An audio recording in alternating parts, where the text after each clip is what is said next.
Sa unang tingin, tila ordinaryong basura lamang ito sa isang garbage bag. Pero kapag titignang maigi, nakahalo pala sa mga basura ang mga gamit ng mga hiringgilya. Ang basurang yan nadiskubre ng isang basurero noong Hunyo ng 2024 matapos itong matusok sa kamay. Ang nasabing basura agad inireklamo sa Barangay Kabayanihan, Baguio City. We had experienced before na yung mga medical waste hinahalo, pinapalaman doon sa pinapagitna doon sa mga regular na basura. Yung mga basurero natin nung pag naglo-load sila, doon nagkaroon ng doon na-discover na mayroon nagpapalaman sa basura. Yung mga syringe. Matapos magsagawa ang barangay ng investigasyon na pag-alamang galing ito sa isang klinik sa lugar.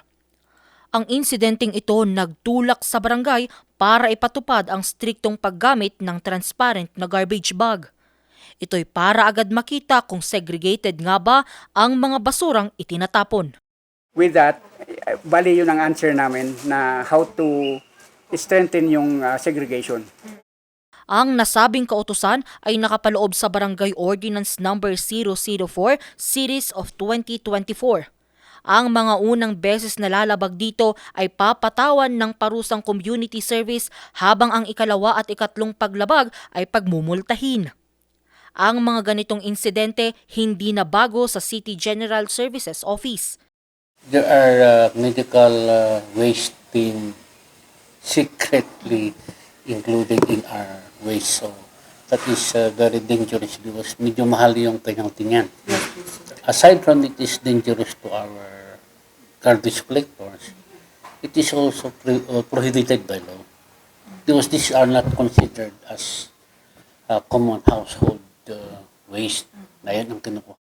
Sa ilalim kasi ng Joint DENR-DOH Administrative Order No. 2 Series of 2005, ang mga medical waste ay dapat kinokolekta lamang ng mga Treatment Storage Disposal o TSD facilities.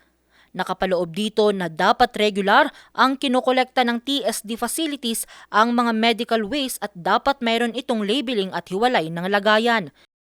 Ang nasabing administrative order ay base sa iba't ibang mga batas na layong pangalagaan ang kalikasan at magtakda ng mga alituntuning dapat sundin ng iba't ibang mga healthcare facilities.